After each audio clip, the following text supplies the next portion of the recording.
Hello student, we are going to study about the solid state.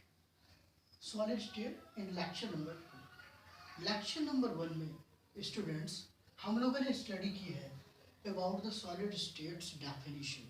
Solid state की definition हमने lecture number 1 में पढ़ी है और solid state के definition के बाद हमने solid state के 2 types के बारे में पढ़ा है, crystalline and amorphous. 2 types के बारे में बताया। इसके बाद मैंने आपको बताया था इस लेसन में मोस्टली हमें क्रिस्टलाइन के बारे में पढ़ना है।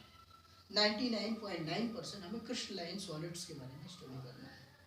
तो आज हम क्रिस्टलाइन सॉलिड्स के टाइप्स के बारे में चर्चा करेंगे। क्रिस्टलाइन सॉलिड्स और एमॉर्फस सॉलिड्स दोनों के बारे में डिफाइन हमने प्रीवियस लेक्चर में किया था। इस लेक्चर में हम लोग सॉलिड स्टेट के टाइप नंबर 1 यानी क्रिस्टलाइन सॉलिड्स के टाइप पर चर्चा करेंगे। तो राइट करेंगे type of crystalline solid. Types of crystalline solids.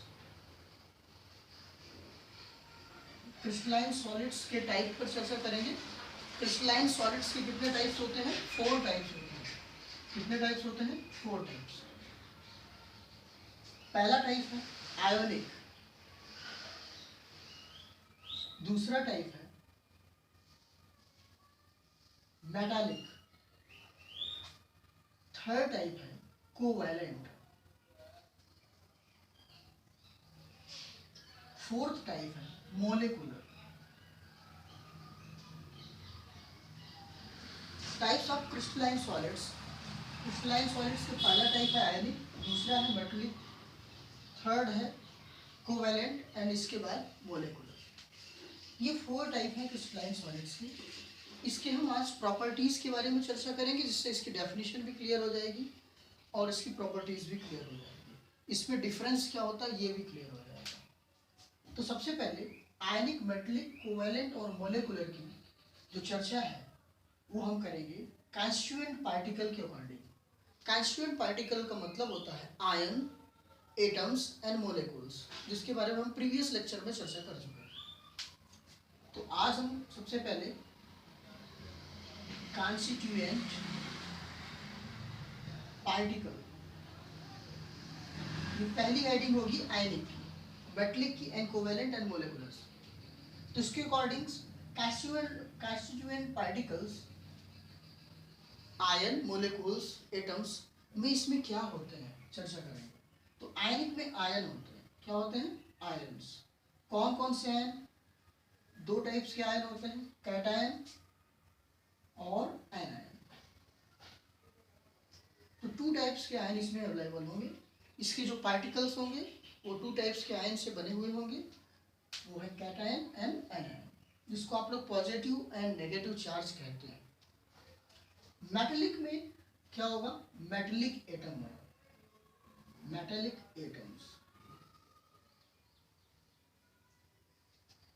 Metallic में मेटालिक एटम्स होंगे। कॉन्स्टिट्यूएंट पार्टिकल्स में छोटे छोटे पार्टिकल्स जिनसे मेटालिक बना होगा वो क्या होंगे? Metallic atom. छोटे छोटे एटम से मिलकर मेटालिक बना रहेगा, मेटल बना हुआ होता है। ठीक है। इसके बाद कोवैलेंट किससे बने रहेगा? Non metallic atoms.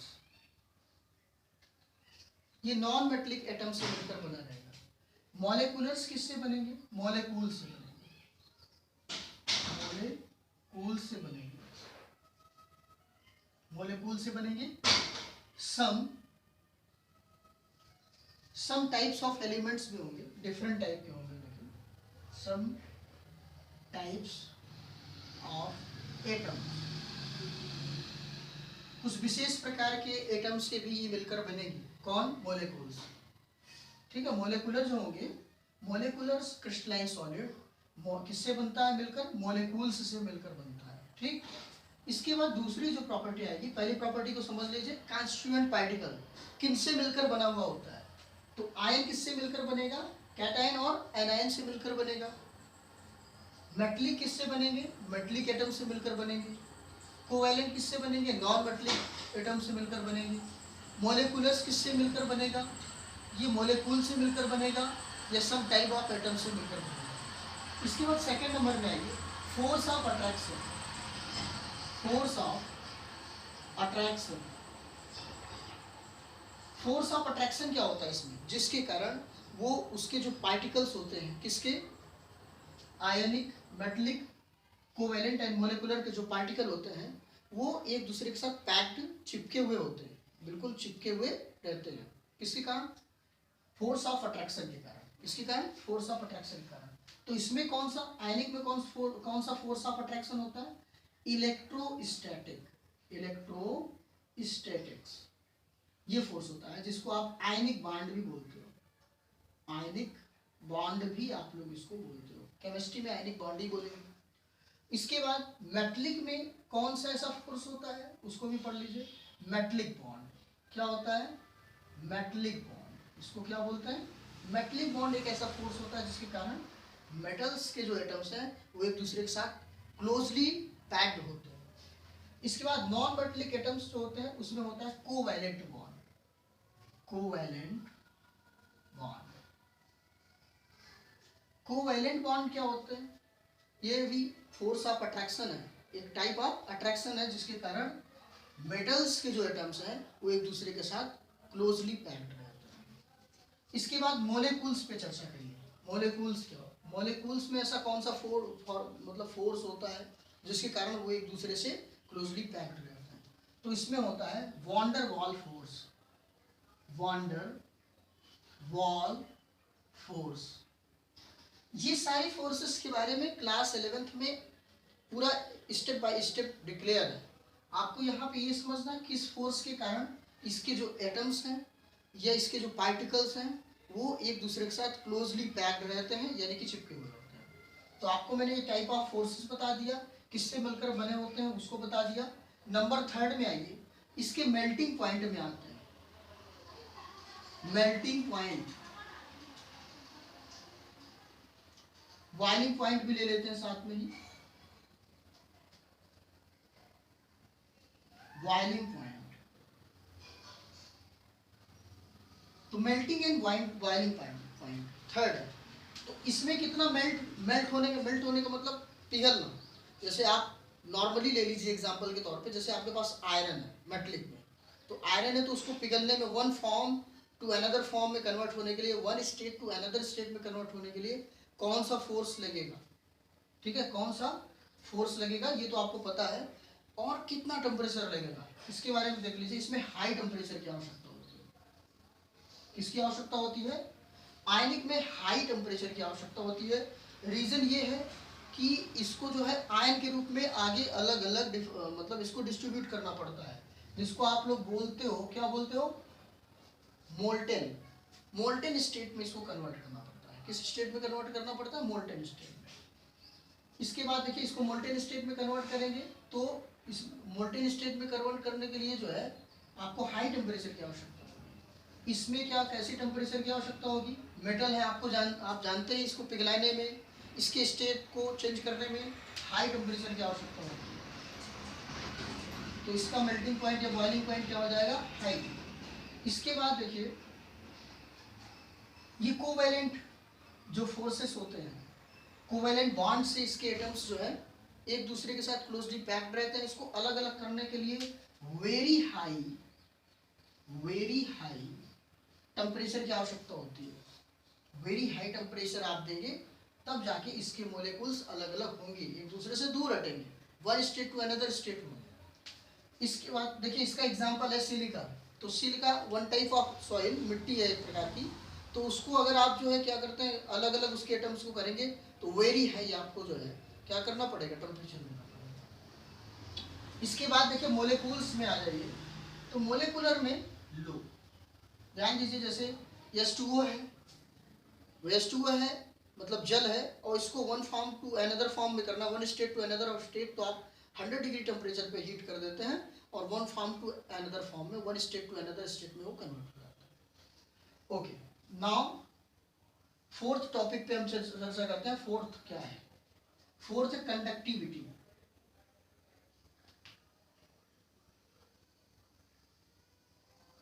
कंडक्टिविटी यानी flowing of electron. Flowing of electron की कंडीशन क्या बनेगी, देखिए आयनिक में देखिए मैंने जैसे इसको बताया कि जैसे जो NaCl है, NaCl को फ्री ऑफ इलेक्ट्रॉन के रूप में आपको कन्वर्ट राइट करना पड़ेगा Na+Cl-।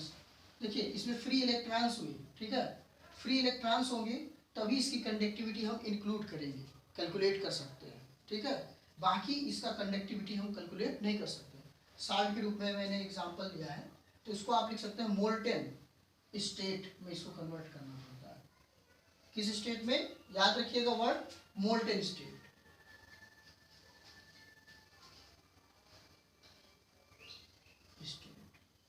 इसके बाद देखिए ये जो मेटल है, मेटल में क्या करेंगे हम, कंडक्टिविटी मेटल की आपको पता ही है, आयरन है उसमें नंबर ऑफ इलेक्ट्रॉन कैसे फ्लो करते हैं, इलेक्ट्रॉन कैसे फ्लो करते हैं, चार्जेस कैसे फ्लो करते हैं। तो जितने भी मेटल है उसमें हाई कंडक्टिविटी उसकी क्या होती है, हाई होती है। इसके बाद नॉन मेटेलिक एटम्स जो है यानी कि कोवेलेंट, कोवेलेंट में क्या होगा पता ही है आपको, वेरी लो। आप डायमंड ले सकते हैं एग्जांपल के तौर पर, ठीक है, सिलिका मैंने आपको बताया ही, तो उसमें किस हिसाब से इलेक्ट्रॉन फ्लो करते हैं, फ्लो नहीं करते। इसके बाद इसमें भी जो है वेरी लो, ठीक है। अब देखिए एग्जांपल में हम कुछ चर्चा कर लेते हैं। नंबर 5 में हम एग्जांपल ले लेते हैं, ठीक है। एग्जांपल ले लेंगे तो ये जितना भी मैंने डिफाइन किया सब क्लियर हो जाएगा। अब देखिए जो इसकी कंडक्टिविटी होती है इसके बारे में थोड़ा सा मैं आपको समझाऊंगा अभी एग्जांपल के साथ। और ये हाई तो क्लियर हो गया, लो भी क्लियर हो गया। इसमें देखिए इसके एग्जांपल में ले लीजिए पहला NaCl ले लीजिए आप, HCl ले लीजिए आप, ठीक है, ZnS ले लीजिए आप, ठीक है। इस तरह से एग्जांपल ले सकते हैं। मेटल में आपको पता है आप आयरन ले सकते हैं, जिंक ले सकते हैं, ठीक है, कोबाल्ट भी ले सकते हैं। इस तरह से आप 2-3 एग्जांपल लिख सकते हैं, ठीक है। इसके बाद कोवेलेंट में आप एग्जांपल ले सकते हैं, कार्बन कार्बन, सिलिका से सिलिका, इस तरह से एग्जांपल ले सकते हैं आप, कार्बन कार्बन ले सकते हैं। इसमें आप H2O लिख सकते हैं एग्जांपल के तौर पे, और कार्बन डाइऑक्साइड भी लिख सकते हैं, CO2 भी लिख सकते हैं एग्जांपल के तौर पे, और C4 भी लिख सकते हैं, ठीक है, P4 इसको बना सकते हैं। अब आप इसको समझ लीजिए, जैसे ये NaCl है, इसकी कंडक्टिविटी कैसे होगी इसको समझिए। सपोज करिए जैसे Fe है, ठीक है, तो Fe में जो फ्री ऑफ इलेक्ट्रॉन होते हैं वो 2 होते हैं या 3 होते हैं। कितने इलेक्ट्रॉन फ्लो करते हैं, 2 इलेक्ट्रॉन या 3 इलेक्ट्रॉन। तो देखिए कैसे फ्लो करेंगे, सिंपली ये देखिए ऐसे फ्लो करते हैं, इधर इलेक्ट्रॉन हो गए, इधर इलेक्ट्रॉन हो गए, इधर इलेक्ट्रॉन हो गए, इधर इलेक्ट्रॉन हो गए, है ना, 2-2 इलेक्ट्रॉन इस तरह से फ्लो करेंगे, ठीक है। अब आप ये देख रहे हैं कि इसमें तो ये तो पॉजिटिव चार्ज है, तो इलेक्ट्रॉन सब जगह अगर Fe चार्ज पे है तो इलेक्ट्रॉन कहाँ पे फ्लो करते हैं, तो जहाँ भी फ्री स्पेस है वहाँ पे इलेक्ट्रॉन क्या करते हैं, फ्लो करते हैं, जिसके कारण ये क्या करते हैं, कोवैलेंट बॉन्ड बनाते हैं, मेटलिक बॉन्ड बनाते हैं, ठीक है। और इसके एटम्स जो है एक दूसरे से कंप्लीटली क्या होते हैं, चिपके हुए होते हैं, पैक होते हैं। तो इतनी चीज़ें समझ में आ गई, मैं एक बार फिर से ब्रीफ कर दे रहा हूँ। Types of crystalline solids, crystalline solids के 4 टाइप्स होते हैं। ये क्रिस्टलाइन सॉलिड क्या है, टाइप ऑफ आपका सॉलिड स्टेट का टाइप है, फर्स्ट टाइप, ठीक। तो क्रिस्टलाइन सॉलिड जो है यानी क्रिस्टलीय रूप, इसके जो है 4 पार्ट हैं, 4 टाइप के होते हैं, आयनिक, मेटलिक, कोवैलेंट एंड मोलेकुलर। आयनिक जो होता है उसको देखें कि ये किससे बना हुआ है, इसके कंस्टिट्यूएंट पार्टिकल के बारे में देखें तो इसमें आयन होते हैं, मूलतः, ठीक है, कैटायन और आयन। इसमें मेटलिक में मेटलिक एटम्स होते हैं, कोवैलेंट में नॉन मेटलिक एटम्स होते हैं, मोलेकुलर्स में मोलेकुल्स होंगे। पता ही है आपको एटम क्या होता है, मोलेकुल्स क्या होता है, 2 या मोर एटम्स जब मिलते हैं तो मोलेकुल्स बनते हैं। इसके बाद फोर्स ऑफ अट्रैक्शन, जिसके कारण इसके कण जो है, इसके जो पार्टिकल हैं आपस में पैक्ड रहते हैं, चिपके हुए रहते हैं। तो देखिए कौन सा फोर्स लगता है, इसमें इलेक्ट्रोस्टैटिक फोर्स लगता है जिसको आयनिक बॉन्ड कहते हैं, इसमें मेटलिक बॉन्ड होता है, इसमें कोवैलेंट बॉन्ड होता है, इसमें क्या होता है, वॉन्डर वॉल फोर्स होता है, अप्लाइड होता है, जिसके कारण ये क्लोजली पैक्ड होता है। Melting point, one state to another state में कैसे कन्वर्ट करेंगे, देखिए इसमें जो है हाई टेम्परेचर की आवश्यकता होती है, इसमें भी हाई, इसमें वेरी हाई। इसमें हाई आपने लिखा क्योंकि आयन के फॉर्मेट में आपको कन्वर्ट करना पड़ेगा, ठीक है। कार्लेल्स, ये जो देखिए कार्लेल्स हैं और ये फ्री इलेक्ट्रॉन है, ये इलेक्ट्रॉन क्लाउड कह सकते हैं। ये जो फ्री इलेक्ट्रॉन है इसको इलेक्ट्रॉन क्लाउड बोलते हैं, और जो Fe/2 चार्ज आपको नजर आ रहा है कैटायन आयन, तो इसको आप बोलते हैं कार्लेल्स। याद रखिएगा कार्लेल्स, नए वर्ड मिलते जाए याद कर जाएगा। इसके बाद देखिए इसकी कंडक्टिविटी, ये melting point one state to another state पता ही है, इसमें हाई, इसमें हाई, इसमें वेरी हाई। सिलिका को one state to another state में वेरी हाई टेम्परेचर देना पड़ेगा, इसमें लो। ठीक, जैसे देखिए जल है, वाटर है, इसमें लो टेम्परेचर दे दीजिए चल जाएगा। इसके बाद इसकी कंडक्टिविटी में चर्चा करिए, तो इसको सबसे पहले आपको मैंने बताया मोल्टेन स्टेट में इसको कन्वर्ट करना पड़ता है, बनाना पड़ता है। तो देखिए Na पर और Cl पर दोनों में चार्ज होना चाहिए। जब तक चार्जेस नहीं आएंगे तब तक इसको हम क्या नहीं कर सकते, कंडक्टिविटी के फॉर्म में यूज नहीं किया जा सकता। तो देखिए इस तरह से इसको हमने बना लिया। इसमें जो है इसकी हाई कंडक्टिविटी होती है, पता ही है, कोई भी मेटल हो इसकी कंडक्टिविटी जैसे सिलिका ही है तो इसका कंडक्टिविटी क्या होगा, बहुत कम होगा। इसमें नंबर फ्लोइंग ऑफ इलेक्ट्रॉन क्या होगा, बहुत स्लो होगा। इसमें भी वेरी स्लो। ठीक, और ये इसके एग्जांपल्स हैं, तो इसको नोट कर लीजिए, फिर हम लोग जो है आगे बढ़ेंगे।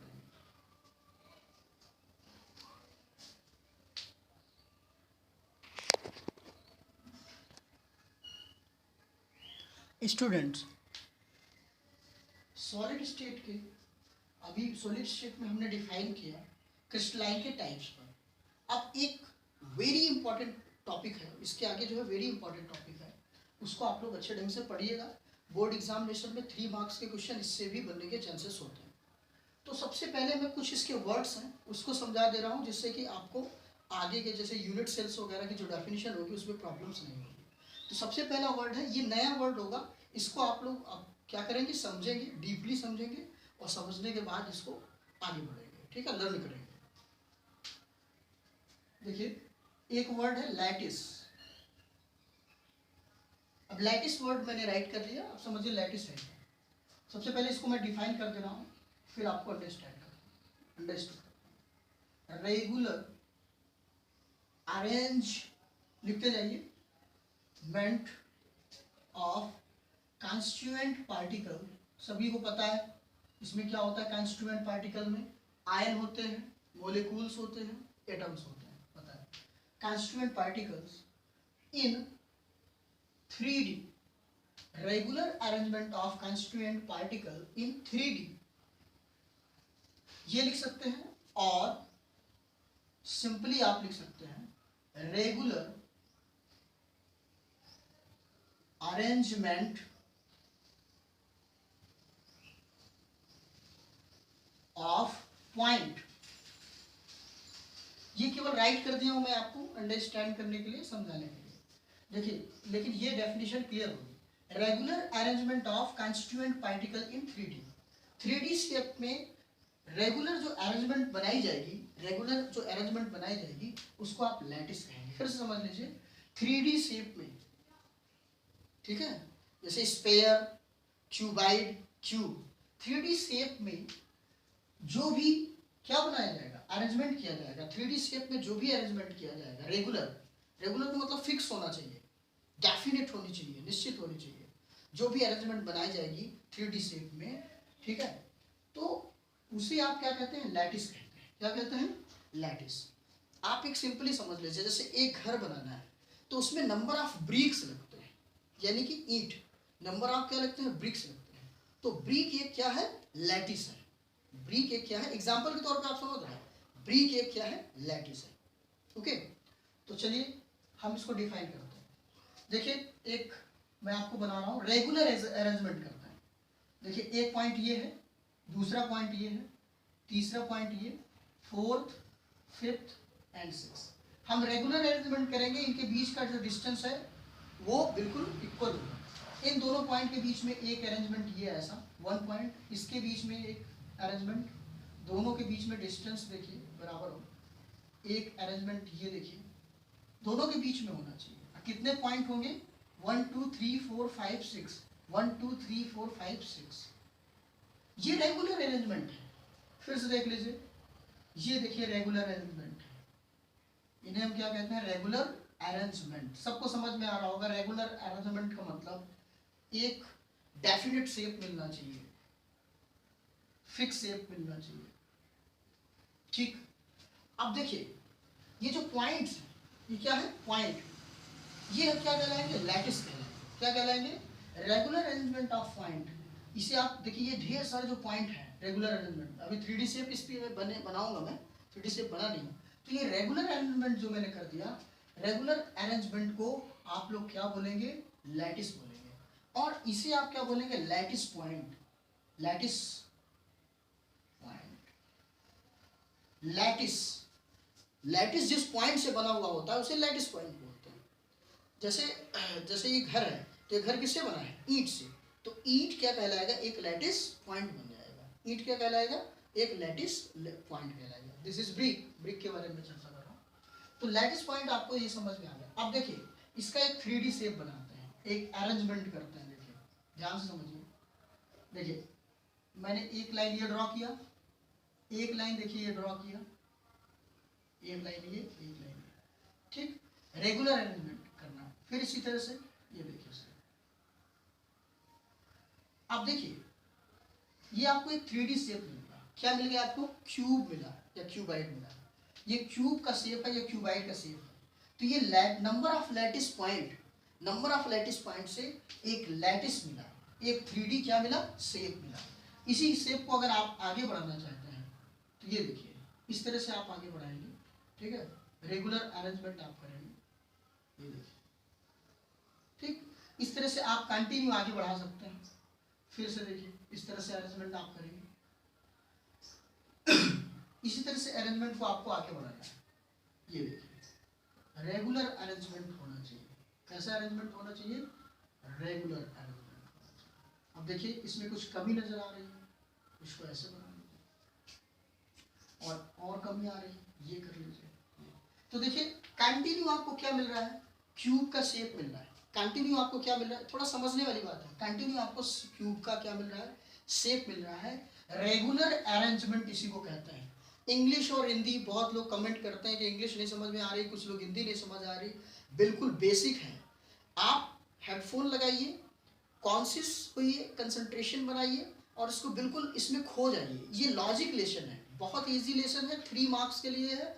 और लॉजिक लेसन, इसको बिल्कुल बेसिक है, समझना है कि जैसे ये घर बनाना है तो घर बनाने के लिए समझिए इसको थोड़ा सा अपने तौर से। दरवाजे की बात नहीं करिएगा, दरवाजे लगते हैं, ये लगते हैं, तो इसमें क्या लगता है, नंबर ऑफ ब्रिक्स लगते हैं, एक ब्रिक दूसरा ब्रिक इस तरह से लगता है। और रेगुलर अरेंजमेंट लगता है, एक ईंट इसके ऊपर, फिर एक ईंट, फिर इसके ऊपर एक ईंट, इस तरह से अरेंजमेंट करते हैं, जिससे कि वो पूरा घर बन जाता है। क्या बन जाता है, घर बन जाता है। तो इस तरह से इसका जो हम रेगुलर अरेंजमेंट करेंगे तो ये 3D शेप बनेगा। क्या बनेगा, 3D शेप। तो लैटिस क्या है, regular arrangement of constituent particle in 3D. Regular arrangement of constituent particle in 3D. Next, तो इसको हम लोग क्या बोलेंगे, ये है लैटिस। क्या है, लैटिस, ये है lattice. Now we discuss about the second topic, unit cell. What is unit cell? Online classes चल रही है, go. Unit cell, what is unit cell?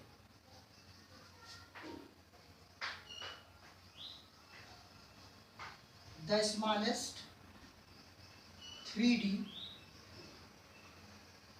unit which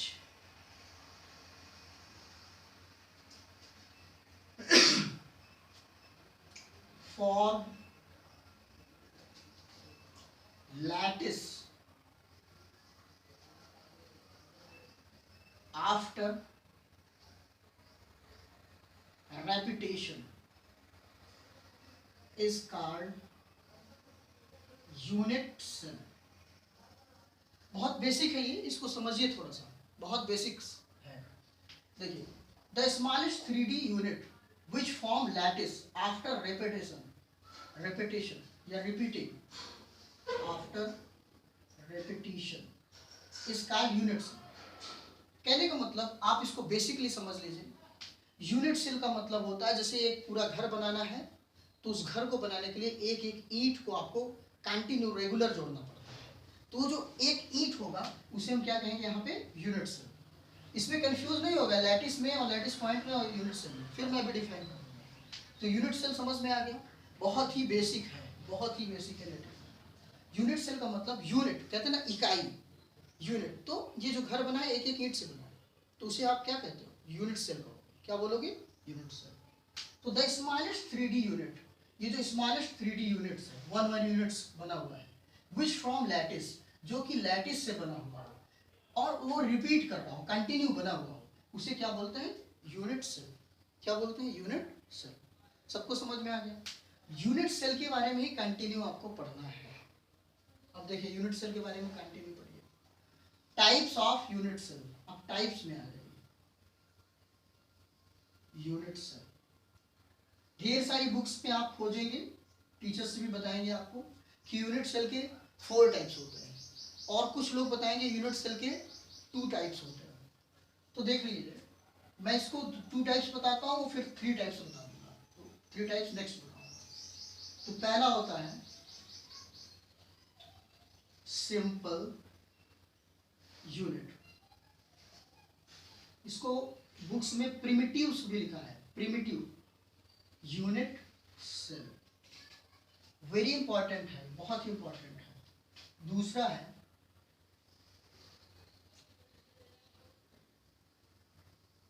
centred unit.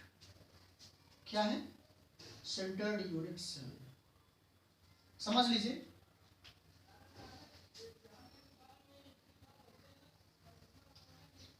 centered unit cell and simple unit, 2 types of unit cell, first is simple unit and centered unit cell।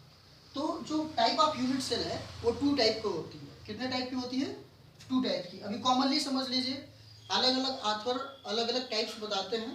Mainly इसका जो है अगर partition कर दिया जाए तो 4 types है, लेकिन कुछ बुक्स में इंक्लूड है कि types of unit cell 2 types के होते हैं, एक सिंपल यूनिट और दूसरा क्या होता है, centred unit cell. Centred unit cell, इसको शॉर्टली बुक्स क्वेश्चन सीधा सीधा पूछा करता है, CUC भी आप कह सकते हैं। ठीक, इसके बारे में डिफाइन कर दे रहा हूँ। ये तो क्लियर हो गया। इसके 3 टाइप्स होते हैं। कितने टाइप्स होते हैं, 3 टाइप्स। तो 1 2 3 4 कितने ओवरऑल कितने हो गए, 4 टाइप्स हो गए। इन्हीं के बारे में हमें स्टडी करना है। तो पहला जो इसका होता है वो होता है face centred unit cell. Face centred unit cell ना लिखा जाए आपको तो पता ही। तो पहला हो गया फेस सेंटर्ड, उसके बाद होता है बॉडी सेंटर्ड, इसके बाद होता है एंड सेंटर। क्या होता है, and centred.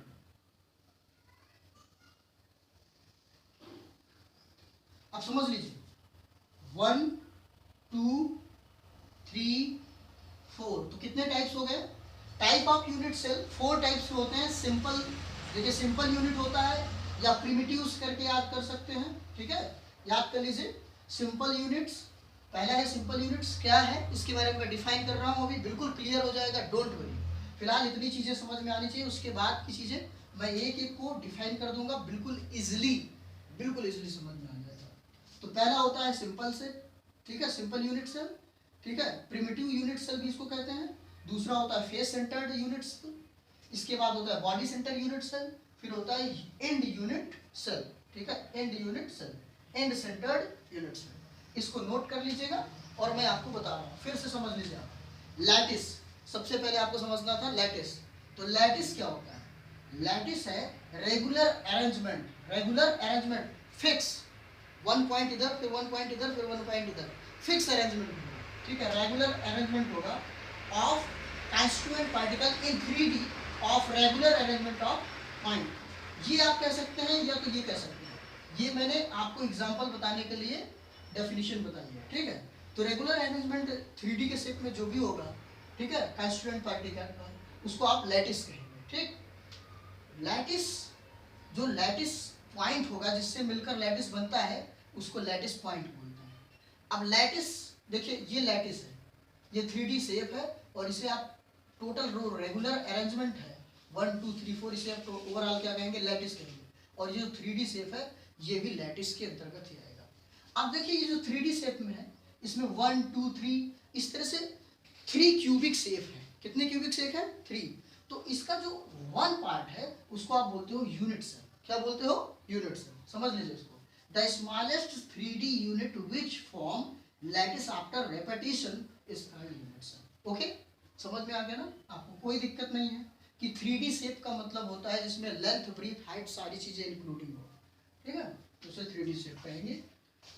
Types of unit cell में देखिए, टाइप ऑफ यूनिट सेल कितने होते हैं? वेरी वेरी इंपॉर्टेंट है, इसको समझ लीजिए। Very very most important, exam view से बहुत इंपॉर्टेंट है।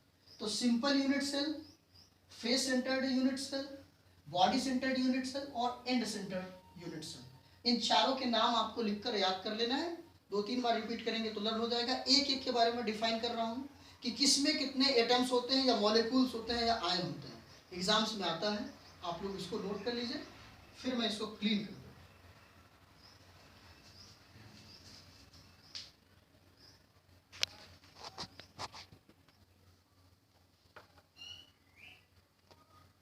Hello student, type of unit cell के बारे में हम चर्चा करेंगे।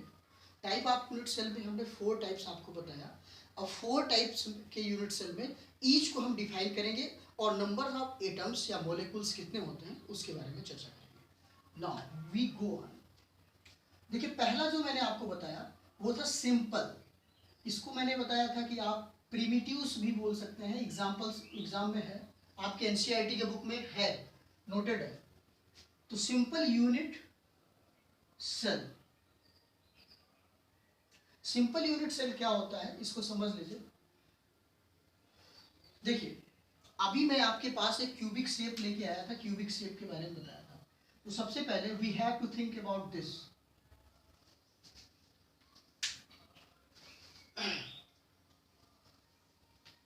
एक क्यूबिक शेप बनाइए, ये देखिए क्यूबिक शेप है। इसी के बारे में हमें ओवरऑल चर्चा करना है। ठीक, अब देखिए ये क्या होता है, सबसे पहले इसको डिफाइन कर दें। Atoms are only saturated at corner. इसको समझें कि इसमें कॉर्नर कितने होते हैं। देखिए समझिए, ये आपके पास एक 3D डायग्राम्स की बुकलेट है, ये बुक है। तो देखिए इसमें कॉर्नर कितने होते हैं, इसमें कॉर्नर कितने होते हैं समझिए। देखिए इसके साइड्स देख लीजिए, 1 साइड, 2 साइड, 1 साइड इसका back, 2 side, 3 side, 4 side, 5 side and 6 side. तो इसमें कितने साइड हो गए? 6 side and 7 side and 8 side. अगर आप ये नहीं समझ पा रहे हैं तो फिर समझ लीजिए। देखिए 1 side, 2 side, 3 side, 4 side, 5 side and 6 side. अगर किसी भी आप इसको अगर समझना चाहते हैं तो कितने साइड्स होते हैं, कितने कॉर्नर होते हैं, आप इजीली समझ सकते हैं। ठीक है, कितने साइड्स होते हैं? देखिए 1 2 3 4 5 6। आप एक कोई भी आयताकार घर ले लीजिए, वैसे भी क्यूब के आकार का होता है या क्यूबाइड होता है। उसमें देखिएगा एक साइड पे इधर 1 2 3 4 5 6 4 दीवारें होती हैं। 4 दीवारें कैसे? आपको मानना पड़ेगा। देखिए एक लेफ्ट साइड की दीवार, एक राइट साइड की दीवार, एक आगे साइड की दीवार, एक पीछे साइड की दीवार, एक आपका छत हो गया और एक नीचे की रूफ हो गई। तो ओवरऑल कितने हो गए? 6। ये मैं आपको 6 साइड ओनली समझाने के तौर से आपको बता रहा हूँ। तो कितने साइड्स होते हैं इसमें? 6 साइड होते हैं। ठीक, तो इसको जो है आप क्या मान लेते हैं, ये है क्यूबिक यूनिट सेल। इसको क्या बोलते हैं? Cubic unit cell. इसका नाम है क्यूबिक यूनिट सेल, यानी कि CUC। अब देखिए इसमें 3 साइड्स होंगे, जितने भी साइड्स होंगे इसको समझ लीजिए। 6 साइड होते हैं जैसे कि आपको मैंने बता ही दिया। ठीक है, इसमें एंगल्स कितने होंगे? जैसे XYZ, XYZ 3, इस पे 3 लाइन्स होंगी और 3 लाइन्स की जो क्लियरेंस होगी वो जो सेल बनेगी ABC के फॉर्म में बनेगी, साइड के फॉर्म में बनेंगे। ठीक है, और इसमें जो एंगल बनेंगे वो बनेंगे अल्फा, ठीक है, बीटा, गामा के रूप में। रेगुलर भी कर सकते हैं आप। ठीक है, तो 3 एंगल्स बनेंगे। कितने एंगल्स बनेंगे? 3 एंगल्स बनेंगे। तो एंगल्स पे चर्चा करें तो alpha, beta and gamma, 3 angles आपके बन गए। ठीक है, ईच कितने डिग्री के बनेंगे? 90 डिग्री के होने चाहिए। डायग्राम्स को अपने सही ढंग से बनाइएगा, क्यूबिक शेप बनाना पड़ेगा जिससे आपको समझ में आए कि 90 डिग्री, और इसको केवल व्यवहारिक जीवन में लाना है। ये केवल लॉजिकल लेसन है, जैसे कि मैं पहले ही बताया था, केवल दिमाग से आपको समझना है कि ये क्या है, एक ईंट बन गया है। आप अपने माइंड समझिए एक ईंट है, तो ईंट में कितनी परतें होती हैं, परतें तो मत समझिए, साइड होते हैं, वन ऊपर नीचे इधर इधर इधर और इधर, तो यानी 6 साइड हो गया। माइंड से समझिए, माइंड सेट का काम है, ठीक। तो इसके बाद देखिए इसमें कॉर्नर कितने होते हैं, कॉर्नर के बारे में हम चर्चा करेंगे, साइड्स के बारे में भी चर्चा कर लेते हैं। साइड्स का कोई विशेष रूल नहीं है।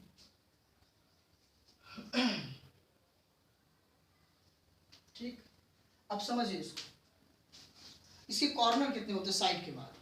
कॉर्नर देखिए 1 2, ठीक है, देखिए कॉर्नर देखिए, 1 कॉर्नर इधर 1 कॉर्नर इधर, तो 1 2 3 4 5 6 7 8। आप लोग घर, अपने घर का एग्जांपल ले सकते हैं, हाउस का एग्जांपल ले सकते हैं, और उसके कोने देखिए कितने कोने हैं। आयताकार एक घर ले लीजिएगा, वैसे वो घनाभाकार होता है, उसको देखिएगा 1 2 3 4 5 6 7 8, ऊपर और नीचे के कॉर्नर लेने हैं, किनारे को, ठीक है, जिसको आप वर्टेक्स के रूप में लेते हैं, 2 साइड जहां पे मिलती है।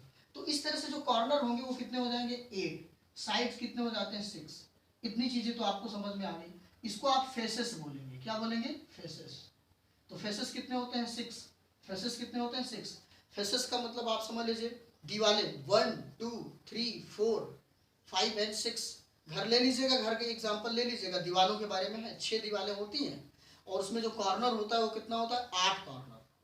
6 दीवारों में कितने कॉर्नर होते हैं 8 कॉर्नर होते हैं, ठीक है। कॉर्नर माने कोने, ऊपर साइड नीचे साइड। देखिए जैसे कि मैंने बताया, इसे वायदे भी ये घर है आपका, ठीक, एक ऊपर 1 2 3 4 5 6 7 8, तो 8 कॉर्नर होंगे, इसको आप लोग समझ लीजिए, ठीक।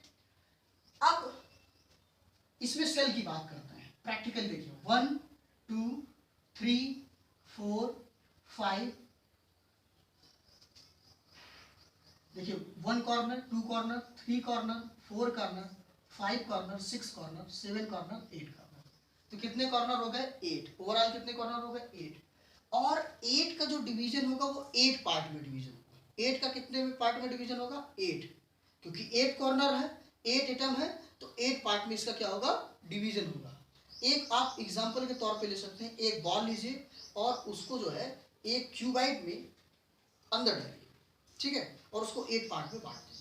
तो यानी कि आप नंबर ऑफ एटम कितने होते हैं इसमें 8, नंबर ऑफ एटम्स कितने होते हैं, नंबर ऑफ एटम्स कितने होते हैं 8, लेकिन वो डिवाइड कितने में हो जाते हैं 1/8, तो कुल मिला के एटम कितना हो गया 1 एटम। कितना हो गया 1 एटम। ये बिल्कुल बेसिक है, मैथमेटिकल है, बिल्कुल बेसिक है, समझ में आ गया होगा सबको। तो ये हो जाता है 1 एटम। इसके बाद दूसरे में आते हैं हम, दूसरा है, शॉर्ट फॉर्म भी इसके याद करते रहिएगा, ठीक है। तो इसको क्या बोलते हैं आप, सिंपल, SUC, या आप बोल सकते हैं PUC, ठीक है। दूसरा नंबर ले लीजिए, फेस सेंटर यूनिट सेल, तो इसको बोलते हैं FCC। क्या बोलते हैं FCC, शॉर्टली बोलते हैं FCC। इसको बोलते हैं PC भी बोलते हैं, ध्यान दीजिएगा। तो FCC क्या होता है, फिर से देखिए मैं एक डायग्राम आपके बनाऊंगा आपके पास। ये आपका एक क्यूबाइड है, क्या है क्यूबाइड शेप है, ठीक। और इसमें देखिए सबसे पहले कॉर्नर की बात हम कर लेते हैं। ये देखिए, तो हाउ मेनी कॉर्नर, कॉर्नर 8, तो नंबर ऑफ एटम्स के बारे में हम चर्चा करेंगे। तो 1/8 इंटू क्या हो गया 8, यानी कि ये तो 1 हो गया। अब इसके आगे देखते हैं क्या होता है, फेस सेंटर यूनिट। देखिए फेस सेंटर की बात है, इसमें फेसेस कितने होते हैं आप समझिए, इसमें फेस कितने होते हैं, मैंने चर्चा किया था फेस कितने होते हैं 6। तो इसके बाद कितने एटम्स हो जाएंगे 6, क्योंकि इसके प्रत्येक फेसेस में, इसके प्रत्येक फेस में जो है नंबर ऑफ नंबर ऑफ क्या है एटम्स हैं, नंबर ऑफ एटम है। जैसे ये फेस हो गया, ठीक है, जितने फेसेस हैं सभी फेसेस में नंबर ऑफ एटम कितने हैं 6 एटम है। जैसे आप एक, ये मैं एक बुक ले रहा हूँ, देखिए 1 एटम इधर 1 एटम इधर, ठीक है, 1 एटम इधर, 1 एटम इधर, 1 एटम इधर, 1 एटम इधर। ठीक है, आप लोग घर का एग्जांपल लेके 6 है ना, 6 दीवारें जैसे कि होती है 4 दीवारों से, है ना, एक इधर एक इधर, एक ऊपर एक नीचे, तो 6 जगह 6 एटम्स हो गए। लेकिन इसका पार्ट डिवीजन कैसे होगा, देखिए एक ऊपर एक नीचे। जब एक मोटी दीवार होती है, समझिए इस बात को, ठीक है, जैसे एक ये मोटी दीवार है तो आधा इधर और आधा इधर, आधा इधर आधा इधर। जैसे एक बॉल डालिए तो आधा अंदर और आधा बाहर, बहुत बेसिक है। तो इसको समझ लीजिए कि जो 6 नंबर ऑफ एटम होते हैं तो ये किसके फॉर्म में होते हैं, 1/2, 1/2 के फॉर्म में होते हैं। आप समझ लीजिए जैसे कि एक आपका जो साइड है तो एक साइड ये है, एक उसके अपोजिट साइड में भी आप चले जाइए तो साइड मिलेगा, फेस मिलेगा, 2 फेसेस से मिलकर एक फेस बनता है। तो इस तरह से नंबर ऑफ, इसका हाफ डिवीजन करेंगे तो ये क्या हो गया 1 + 3, तो नंबर ऑफ एटम्स कितने हो गए या मॉलिक्यूल्स या आयन हो गए 4। कितने हो गए 4। एवरीवन अंडरस्टैंड, कोई दिक्कत नहीं है, समझ लीजिए, बहुत आसान है, ठीक है। तो एफसीसी में नंबर ऑफ एटम कितने होते हैं, इसको लिख के याद करना है, आपको समझना है और याद करना है। इसमें नंबर ऑफ एटम कितने होते हैं 1। इसके बाद थर्ड नंबर समझिए, थर्ड नंबर आपका है body centred, body centred unit cell. अब इसको समझिएगा, बॉडी सेंटर्ड यूनिट सेल, देखिए ये कॉमनली समझिए, ये आपका क्या है cuboid, this is a cuboid, और इसके कॉर्नर में आपको पता ही है कि कॉर्नर में हाउ मेनी एटम्स, कितने एटम्स होते हैं 8, और 8 का क्या होता है, नंबर ऑफ एटम के बारे में देखिए चर्चा करना है, नंबर ऑफ एटम्स। तो क्या होता है, देखिए नंबर ऑफ एटम इसमें कितने होते हैं 1/8 × 8, ये तो क्लियर है। इसके साथ साथ एक बॉडी पे होगा, कहीं भी एक बॉडी में कहीं पे होगा, तो ये कितना हो गया 1 + 1, नंबर ऑफ एटम कितने हो गए 2। एवरीवन अंडरस्टैंड, कुछ खास नहीं है। तो आपको ये समझना है कि बॉडी सेंटर में कहीं पे बॉडी पे क्या होता है, एक एटम एक्स्ट्रा होता है, ठीक। तो एक तो कॉर्नर में होता है, ओवरऑल 8 × 1/8 यानी कि 1, 1 + 1 कितना हो गया 2 atoms. Now the fourth, fourth का नाम क्या है, फोर्थ आपने लिखा था एंड सेंटर्ड यूनिट सेल, इसका शॉर्ट फॉर्म आपने लिखा BCC, ये नहीं देखते हैं, ठीक है, BCC, इसको क्या बोलते हैं BCC। सीधा सीधा एग्जांपल में पूछ लेता है BCC में number of electron, number of atoms कितने होते हैं, नंबर ऑफ एटम्स कितने होते हैं, कॉन्स्टिट्यूएंट पार्टिकल्स कितने होते हैं, सॉरी नंबर ऑफ एटम्स कितने होते हैं 2, आपको राइट करना पड़ता है। अब देखिए एंड सेंटर्ड यूनिट सेल, इसमें कैसे होगा, देखिए इसमें भी आप लोग ये इस तरह से आप बना देना, ठीक है। अब इसके बाद समझिए, इसके बाद समझिए, देखिए नंबर ऑफ एटम्स 1/8 × 8, ये तो करना ही है, प्लस के रूप में कितना होगा, देखिए लिखा है एंड सेंटर्ड यूनिट सेल, किसी एंड में भी दो, देखिए हम 2 पार्ट ले लेते हैं, एक इसके एंड ये ले लेते हैं, एक ये एंड ले लेते हैं, ठीक है, कोई भी 2 कॉर्नर, वो सॉरी 2 साइड ले लीजिए, 2 फेसेस ले लीजिए, और उसमें 2 आप नंबर ऑफ एटम रख दीजिए। तो 1 फेसेस में वाई जगह जैसे एक बॉक्स लीजिए, बॉक्स के अंदर कुछ डाल दीजिए, देखिए मेरे पास एग्जांपल के तौर पे विशेष है नहीं मैं आपको दिखाता करके, तो उस बॉक्स में डाल दीजिए, तो आधा अंदर रहे और आधा बाहर रहे, आधा अंदर रहे और आधा बाहर रहे। तो आपने 2 एटम्स, आपने जो है साइड में फेसेस में 2 एटम्स लगाया, कितने एटम्स रखे 2 एटम्स रखे, ठीक है। और 2 एटम्स क्या है, हाफ हाफ पार्ट में डिवाइड हो गया, तो ये कुल मिला के कितना बना 1 + 1, तो नंबर ऑफ एटम कितने हो गए 2, नंबर ऑफ एटम कितने हो गए 2। तो ये आपका क्या हो गया ECC में नंबर ऑफ एटम कितने होते हैं 2 होते हैं, ECC में नंबर ऑफ एटम कितने होते हैं 2 होते हैं। बहुत बेसिकल है, और एग्जाम में डायरेक्टली 1 मार्केबल क्वेश्चंस में इसका पूछ लिया करता है क्वेश्चंस, ठीक है। फिर से समझ लीजिए, देखिए आप लोग पढ़ रहे हैं क्या, types of unit cell, type of unit cell. तो टाइप ऑफ यूनिट सेल में पहला नंबर, टाइप माने प्रकार, सबको समझ में आ रहा होगा, सिंपल यूनिट सेल होता है या primitive unit cell. Primitive unit cell में ओनली कॉर्नर में, ओनली कहाँ पे रहेंगे, कॉर्नर में, केवल किनारों पर जो है नंबर ऑफ एटम होते हैं, और नंबर ऑफ कितने कॉर्नर होते हैं 8, तो 8 एटम्स होंगे। तो 8 जो है 8 पार्ट में डिवीजन होते हैं, 8 पार्ट में, ठीक है। तो उसका क्या हो जाएगा 1/8 इंटू 8, तो नंबर ऑफ एटम कितने हो जाएंगे 1, कितने हो जाएंगे 1। तो आपको याद रखना है ये। उसके बाद face centre unit cell, face centre मतलब फेसेस, फेसेस कितने होते हैं आपको पता है, फेसेस 6 होते हैं। सभी फेसेस में एक एक एटम्स रख दिए गए या मॉलिक्यूल्स रख दिए गए, एक एक एटम्स। तो क्या हो जाएगा उसका हाफ डिवीजन होता है। जब हर एक फेसेस में रखा जाएगा तो एक फेस ये है, बाय द वे जैसे ये बोर्ड है, बोर्ड के अदर साइड में भी एक फेसेस होता है, ये एक फेसेस जो है तो दो फेसेस से मिलकर बनता है, इसलिए इसका हाफ डिवीजन होता है।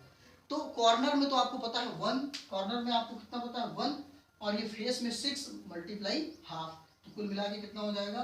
एफसीसी में नंबर ऑफ एटम्स कितने हो जाएंगे 4। इसके बाद बॉडी सेंटर यूनिट सेल में, बीसीसी में देखिए बॉडी सेंटर, बॉडी में कहीं, बॉडी के सेंटर में कहीं भी जो है यूनिट जो है सेल होगा, यूनिट सेल होगा। तो हमने देखिए दो बॉडी की कोई भी कॉर्नर ले लीजिए, ठीक है, सॉरी कोई भी साइड ले लीजिए फेस, और उसमें 2 नंबर ऑफ एटम्स रख दिया। तो 2 नंबर ऑफ एटम्स, सॉरी इस ये क्या है बॉडी सेंटर है ना, तो बॉडी सेंटर में एक एटम आपको रखना है। ये देखिए मैं इंडिकेशन भी कर दूंगा। तो बॉडी में कहीं भी एक एटम मौजूद है, तो एक एटम ये और एक एटम ये, तो कुल मिला के कितने हो गए 2 नंबर ऑफ एटम्स हो गए। इसके बाद and centred unit, and centre unit में देख लीजिए कितने होते हैं। एंड सेंटर यूनिट सेल में क्या होगा 2 एटम्स होगा। कैसे, 8 तो कॉर्नर में होता है, सबको कंफर्म है, 1 2 3 4 5 6 7 8, और 2 किसी कॉर्नर में चला जाएगा। देखिए एंड सेंटर, 2 एंड सेंटर होते हैं, आप समझ लीजिए इस बात को, बहुत एंड सेंटर्ड क्या होता है समझ लीजिए। देखिए वाई जब हमने ऐसे ले लिया, ठीक है, तो उसका एंड सेंटर कैसे होगा, एंड सेंटर समझिए कैसे। वाई जब जैसे ये आपका एक क्यूबाइड शेप का कोई चीज रखा है, आप लूडो का कैरम का एक गुट्टी भी ले सकते हैं, उसको आपने ऐसे रख दिया, तो उसका एंड सेंटर कितना होगा 2 होगा। कैसे, उसको आप ऐसे रख रहे हैं तो एक ऊपर और एक नीचे, एक ऊपर और एक नीचे, तो 2 एंड बना, कितना बना 2 एंड। तो इजिली आप इसको रख देते हैं, तो 2 एंड बना, एक एंड ये बना, मान लीजिए वॉल का ये एक एंड और एक एंड वो, तो ये जो वॉल बना है, ये जो आपका साइड बना हुआ फेसेस, ये 2 फेसेस से मिलकर बनता है, इसलिए हाफ डिवीजन इसका हो जाएगा। और मैंने देखिए हाफ डिवीजन किया, तो एंड सेंटर्ड यूनिट सेल में ईसीसी में नंबर ऑफ एटम कितने हो जाएंगे 2 हो जाएंगे, कितने हो जाएंगे 2 हो जाएंगे, ठीक। तो सबको आप लोग राइट कर लीजिए। नेक्स्ट एपिसोड में हम लोग मिलेंगे, थोड़ा सा 6 या 7 लेक्चर्स होंगे इसमें, और ये लेक्चर्स को आप लोग अच्छे ढंग से अपने दिमाग में फीड करिएगा, बिल्कुल लॉजिकली लेशन है। कहीं भी कोई प्रॉब्लम होता है तो कमेंट सेक्शन में आप लिख के दे दीजिए, या डायरेक्टली मेरे व्हाट्सअप नंबर पे आप आ सकते हैं और क्वेश्चन को करिए, और मैं आपको सेटिस्फाई करूँगा, आपकी क्वेश्चन का सोल्यूशन दूंगा एक रियल और फैक्ट तरीके से। तो आप लोग इसको नोट करिए, जहाँ भी प्रॉब्लम्स हो आप लोग से। Thank you.